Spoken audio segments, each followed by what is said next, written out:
वेदिका हल्की सी मुस्कुराहट के साथ कहती है, बस पता चल गया। रेहान आगे कहता है, मेरे डैड एक बहुत बड़े बिजनेसमैन है। लोग कहते हैं इसे क्या है, अपने डैड का थाली में पिरोसा हुआ बिजनेस चला लेगा। पर मेरे मोम डैड उनसे हमेशा कहते हैं कि मेरा बेटा कुछ बहुत बड़ा करेगा, वो हमसे भी बहुत आगे जाएगा। और मैंने यहाँ उनका सर झुकाने के अलावा कुछ नहीं किया। वेदिका रेहान को संभालते हुए कहती है, देखिए आपका इसमें क्या कसूर। आप अपनी तरफ से पूरी कोशिश कर रहे हैं ना, और बाहर वालों का क्या है, उनका तो काम है बोलना। अगर आपने एग्जाम क्लियर कर भी ली तो वह कोई ना कोई बहाना ढूंढ ही लेंगे, जैसे बड़े बाप की औलाद है, पैसे से एग्जाम भी क्लियर करवा लिया होगा, एक्सेट्रा एक्सेट्रा। वह कुछ ना कुछ बोलते ही रहेंगे, तो उनकी बातों को अपने ऊपर इफेक्ट मत होने दो। आपके पेरेंट्स जिनको आपसे इतनी उम्मीद है, उनकी उम्मीदों को ऐसे ही तोड़कर आप इस दुनिया से भाग रहे थे, अपनी जान ले रहे थे। What about your parents? आपने सोचा है आपके इस कदम से उन पर क्या बीतती? आपके उन्हीं बाहर वालों के मुंह से उनको क्या क्या सुनना पड़ता कि पेरेंट्स की नाक कटवाली तो किसी को मुंह दिखाने लायक नहीं रहा है, इसलिए जान दे दी अपनी। लेकिन अगर इन सबको भी इग्नोर करो तो सोचा है कि उन्हें कैसा लगता कि जिस लड़के से उनको इतनी उम्मीद है, जो उनके दिल का टुकड़ा है, उनके बुढ़ापे का सहारा है, वह आज इस दुनिया में ही नहीं है। अपने बच्चों को खोने का दुख एक माँ बाप ही समझ सकते हैं और कोई नहीं। और यह आपको तब पता चलेगा जब आप एक बच्चे के पिता बनोगे। लाइफ अगर आपको चैलेंज करती है तो उस चैलेंज को एक्सेप्ट करो, ना कि उससे भागो। 5th टाइम ट्राई करो, 6th टाइम करो, जब तक क्लियर ना हो जाए तब तक करते रहो। अगर आप यह मानते हो कि आपकी किस्मत ही खराब है, तो इतनी मेहनत करो कि किस्मत को भी आपके आगे झुकना पड़े। और अगर यह आप ना कर पाओ तो भी सुसाइड इसका कोई सॉल्यूशन नहीं है। यह बस आपकी परेशानी आपके पेरेंट्स के सर पर पास कर देगा।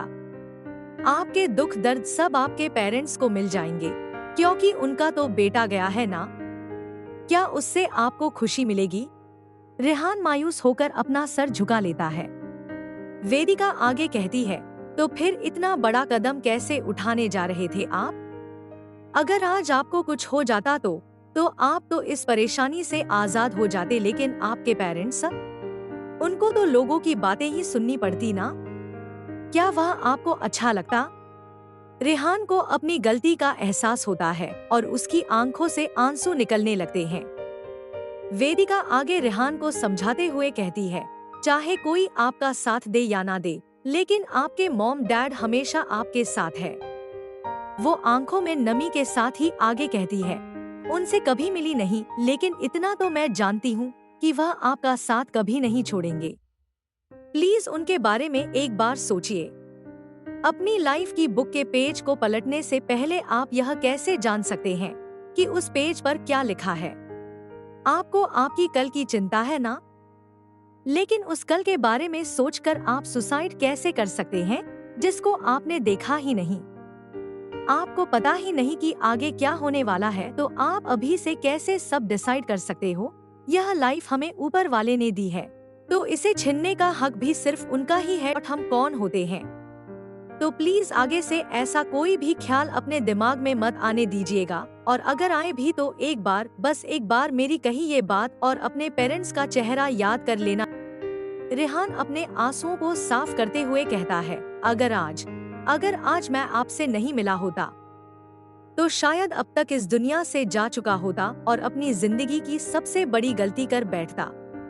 थैंक्स मुझे मेरी गलती का एहसास दिलाने के लिए, थैंक्स मुझे बचाने के लिए। आज मैंने आपको नहीं, पर आपने मुझे बचाया है।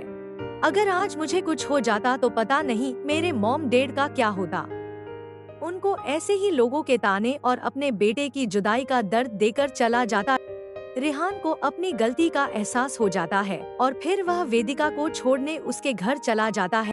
वेदिका के घर के पास पहुंचकर वह उसको घर के बाहर ही छोड़कर वहां से उसे बाय बोलकर जाने ही वाला था, लेकिन तब उसकी नजर वेदिका के स्कार्फ पर पड़ती है जो कार में ही रह गया था। वह वेदिका को आवाज लगाकर कहता है, सुनिए, आपका स्कार्फ कार में ही रह गया है। वेदिका पीछे मुड़कर रेहान की तरफ देखती है और कहती है, कोई बात नहीं, आप इसे अपने पास रखिए। शायद ये स्कार्फ को देखकर आपको मेरी कई बातें याद आती रहेगी। इसके बाद फिर कभी आपके कदम लड़खड़ाएंगे नहीं। रेहान के चेहरे पर हल्की सी मुस्कुराहट आती है और फिर वह अपने घर जाने के लिए निकल जाता है। वो अपने घर पहुंचता है तो उसे पता चलता है कि पूरे दिन उसके मॉम डैड उसके लिए बहुत परेशान हो रहे थे। वह अपने पेरेंट्स को हग करके और रोने लगता है, लेकिन उन्हें कुछ नहीं बताता कि आज क्या क्या हुआ। बस वह उसी पल अपने आप से वादा करता है कि चाहे कुछ भी हो जाए पर वो नहीं करेगा जो आज करने वाला था।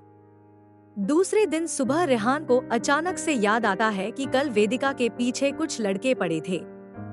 उसे उसकी चिंता होने लगती है। वह सोचता है, कहीं वह लड़के आज भी तो उसके पीछे नहीं पड़ गए। वो सेफ तो होगी ना। उसने मेरी जान बचाई है तो मुझे भी एक बार तसल्ली कर लेनी चाहिए कि वह ठीक है या नहीं। ओह नो, उसका फोन नंबर तो मैंने लिया ही नहीं। कोई बात नहीं, उसका घर का एड्रेस पता है मुझे। मैं वहीं जाकर एक बार चेक कर लेता हूँ।